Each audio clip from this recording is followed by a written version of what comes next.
So hello everyone, this is Varsha and welcome back to Mastermind. तो guys, जैसे कि तुमने इस वीडियो के टाइटल में देखा, इस वीडियो में हम तुम्हारा आईसीएसई हिंदी का काकी चैप्टर का लाइन पे लाइन पूरा स्टोरी डिस्कस करेंगे। पूरा एक्सप्लेनेटरी वीडियो होने वाला है, काफी इंपॉर्टेंट है ये चैप्टर 2025 के लिए। और इसके साथ साथ मैंने तुम्हें और 3 चैप्टर्स बताए हैं। देखो, 2025 बोर्ड एग्जाम्स के लिए काकी नंबर 1, सेकंड है बात अठन्नी की, थर्ड है महायज्ञ का पुरस्कार और फोर्थ है 2 कलाकार। ये 4 स्टोरीज बहुत इंपॉर्टेंट है साहित्य सागर से, तो अच्छे से करना। इसके साथ साथ मैंने तुम्हें स्टोरीज के साथ साथ पोएम्स और एकांकी संचय का भी वीडियो बना रखा है कि कौन कौन सा पार्ट इंपॉर्टेंट है, कौन कौन सा चैप्टर्स इंपॉर्टेंट है। अगर तुमने नहीं देखा है तो हिंदी का प्लेलिस्ट है डिस्क्रिप्शन बॉक्स के अंदर, तुम लोग जाकर चेकआउट कर सकते हो।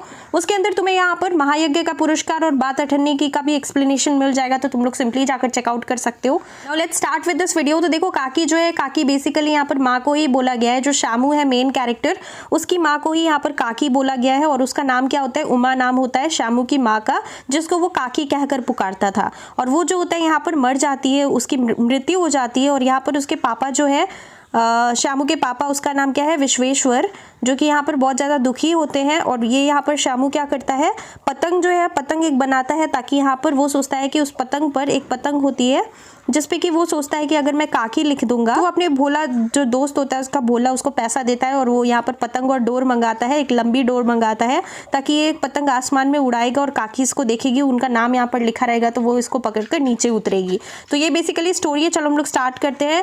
उस दिन बड़े सवेरे शामू की नींद खुली तो उसने देखा कि घर में कोहराम मचा हुआ है। कोहराम का मतलब क्या है? रोना धोना लगा हुआ है। उसकी माँ नीचे से ऊपर तक एक कपड़ा ओढ़े हुए कंबल पर भूमि शयन कर रही थी, मतलब जमीन पे उसकी माँ को एक चादर से उड़ाकर लेटाया गया था, जो कि जमीन पर पड़ी हुई थी, एक कपड़ा ओढ़े हुए। और यहाँ पर लिखा है, घर के सब लोग घेर कर बैठे बड़े करुणा ढंग से विलाप कर रहे थे। मतलब सब लोग उसको घेर के बैठे हुए थे। वो एक तरह से यहाँ पर मर चुकी थी, तो सब लोग वहाँ पर घेर कर रोना धोना कर रहे थे। आगे हम लोग देखते हैं सेकेंड पैराग्राफ में। लोग जब उमा, यानी कि उमा कौन है? उमा उसकी माँ का नाम है, उसकी काकी का नाम है, शामू की काकी का नाम। जब उमा को शमशान ले जाने के लिए उठाकर ले जाने लगे, तब शामू ने बड़ा उपद्रव मचाया। मतलब वो अपनी काकी को, यानी कि माँ को नहीं ले जाने दे रहा था। उसे नहीं पता था कि यहाँ पर क्या चल रहा है। लोगों के हाथ से छूटकर वह उमा के ऊपर जा गिरा। बोला, काकी सो रही है, उन्हें इस तरह उठाकर कहाँ लिए जा रहे हो? मैं ना जाने दूंगा। तो वो बहुत जिद कर रहा था अपनी काकी को, यानी कि माँ को नहीं ले जाने दे रहा था, जबकि उसको ले जाया जा रहा था शमशान में जलाने के लिए। लोग बड़ी कठिनता से उसे हटा पाए। किसको हटा पाए? शामू को। काकी के दे संस्कार में उसे नहीं जाने दिया। एक दासी राम राम करके उसे घर पर ही संभाल रही थी, तो यहाँ पर उसको नहीं ले जाने दिया गया।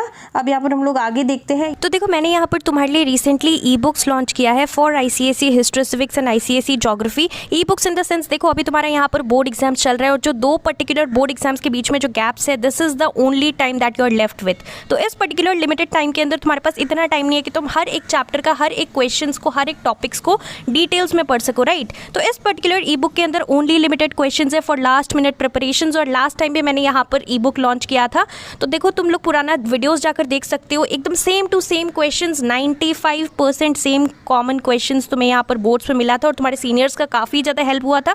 तुम लोग जाकर यहाँ पर रिव्यूज़ देख सकते हो। तो गाइस, मैं तुम्हें ये बता दूँ कि यहाँ पर प्राइस क्या है। हिस्ट्री सिविक्स का प्राइस है 135 एंड सेम प्राइस है तुम्हारा ज्योग्राफी का भी। और यहाँ पर देखो यूट्यूब पर काफ़ी सारे ऐसे कोर्सेज लॉन्च हो रहा है, बट यहाँ पर मैं तुम्हें ये बता दूँ कि अगर तुम इतना लंबा लंबा यहाँ पर कोर्सेज का एक्सप्लेनेटरी वीडियोस देखते हो सब चैप्टर्स का, तो तुम्हारा यहाँ पर टाइम ऐसे ही वेस्ट हो जाएगा। हमारे पास बहुत ही लिमिटेड टाइम है और यहाँ पर तुम्हें सेल्फ स्टडी करना काफ़ी ज़्यादा इंपॉर्टेंट है। तो यहाँ पर मैंने तुम्हें यहाँ पर क्वेश्चन एंड आंसर्स प्रोवाइड कर रखा है इस पर्टिकुलर ई बुक के अंदर। Best part is that it is a handwritten ebook और इसके अंदर तुम्हें कोई मिस्टेक्स नहीं मिलेगा। क्वेश्चन है, आंसर्स है विद सोल्यूशंस। जितना भी तुम्हारा बोर्ड लेवल का क्वेश्चन है, जो कि यहाँ पर ओनली इंपॉर्टेंट क्वेश्चन जो कि 2025 में आने वाला है।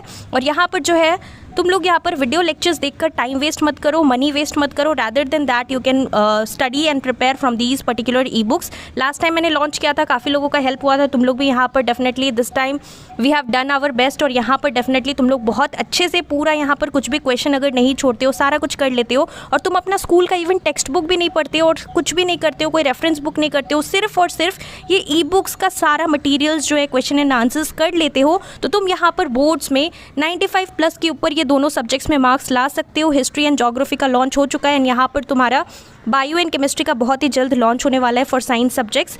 तुम्हें लेना कैसे है, डिस्क्रिप्शन बॉक्स के अंदर ई बुक का लिंक है, तुम लोग जाकर सिंपली वहाँ से ई बुक ले सकते हो। तो डिस्क्रिप्शन बॉक्स में गाइज लिंक है, ज़रूर चेकआउट करना, काफ़ी ज़्यादा तुम्हारे लिए हेल्पफुल होगा यहाँ पर for ICSE 2025 boards preparation.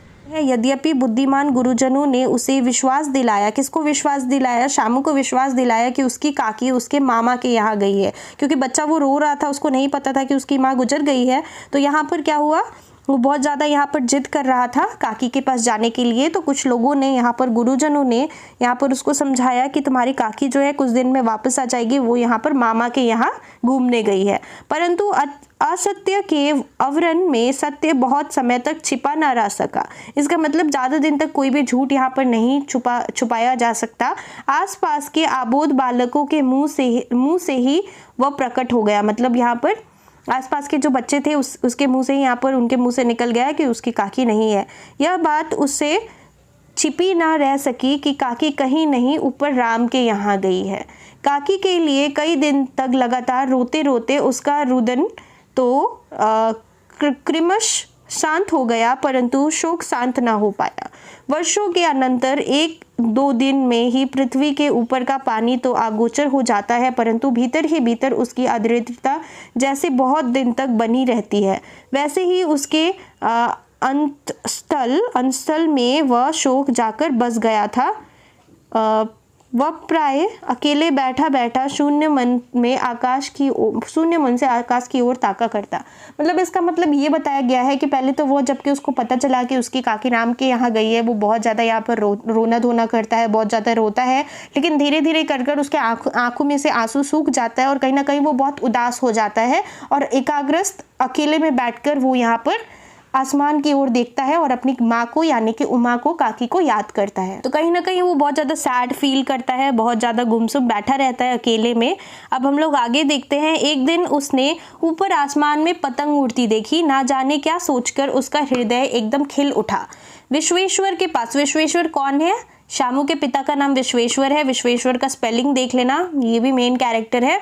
Vishweshwar के पास जाकर बोला, काका, अब वो पापा को भी काका बोलता था, काका मुझे एक पतंग मंगा दो।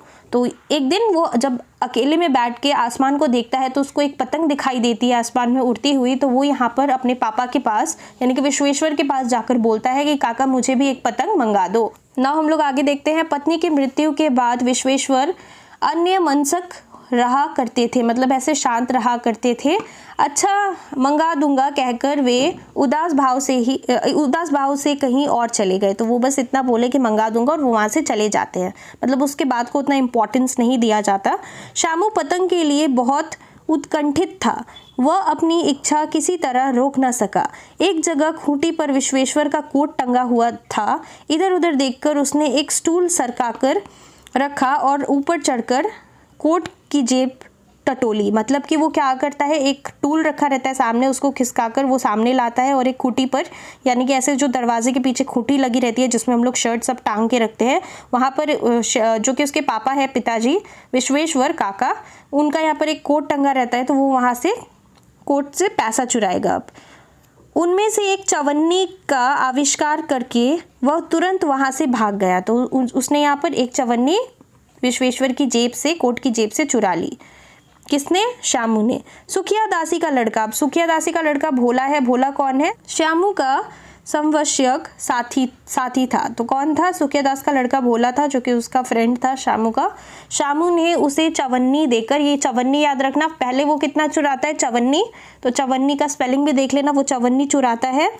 और वो किसको देता है? भोला अपने मित्र भोला को देकर कहता है, अपनी जीजी से कहकर गुपचुप एक पतंग और डोर मंगा दो। देखो खूब अकेले में जाना, कोई जान ना पाए। तो वो क्या इंस्ट्रक्शन देता है उसको? वो उसको बोलता है कि तुम अपनी जीजी से कहकर एक पतंग और डोर मेरे लिए ला दो, और ये बहुत अकेले में करना, खूब अकेले में लाना, किसी को भी यहाँ पर इस बारे में पता ना लगे।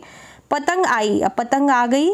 एक अंधेरे घर में उसने डोर बांधी, उसमें डोर बांधी जाने लगी। शामू ने धीरे से कहा, भोला किसी से ना कहो तो एक बात कहूँ। तो वो भोला को बोलता है कि अगर तुम किसी को ना बताओ तो मैं तुम्हें एक बात बताऊं।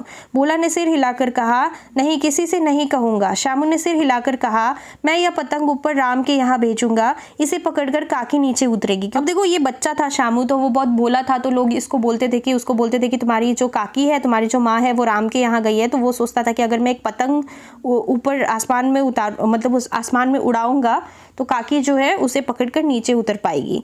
मैं लिखना नहीं जानता, नहीं तो इस पर उनका नाम लिख देता। तो वो कौन बोलता है? शामू बोलता है। भोला शामू से अधिक समझदार था। भोला यहाँ पर समझदार था, तो भोला ने क्या कहा? उसने कहा, बात तो बहुत अच्छी है परंतु एक कठिनता है, एक मुश्किल है। यह डोर पतली है, इसे पकड़कर काकी उतर नहीं सकती, इसके टूट जाने का डर है। पतंग में मोटी रस्सी हो तो सब ठीक हो जाएगा। किसको बोलता है? भोला यहाँ पर शामू से कहता है कि पतंग की रस्सी बहुत पतली है और इस वजह से काकी यहाँ पर नीचे नहीं उतर पाएगी क्योंकि रस्सी कमजोर है।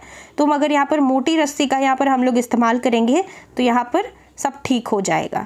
अब शामू गंभीर हो गया, मतलब यह कि बात लाखों रुपए की सुझाई गई हो। तो यहाँ पर शामू ये बात सुनते ही उसको लगता है, बहुत भारी लगता है ये बात सुनकर। वो सोचता है कि मतलब जिस तरीके से लाखों रुपए की बात हो गई हो उस तरीके से उसका यहाँ पर चेहरा, यहाँ पर एक्सप्रेशन हमें मिलता है, क्योंकि वो जो चवन्नी लाता है वो भी चुरा कर लाता है विश्वेश्वर के कोट के जेब से। परंतु कठिनता यह थी कि मोटी रस्सी कैसे मंगाई जाए। पास में दाम है नहीं, मतलब पास में पैसा है नहीं, और घर के जो आदमी उसकी काकी को बिना दया माया के जला आए हैं वे उसे इस काम के लिए कुछ नहीं देंगे। तो उसको कोई पैसा घर में नहीं देगा अगर वो किसी से मांगेगा तो। उस दिन शामू को चिंता के मारे बड़ी रात तक नींद नहीं आई।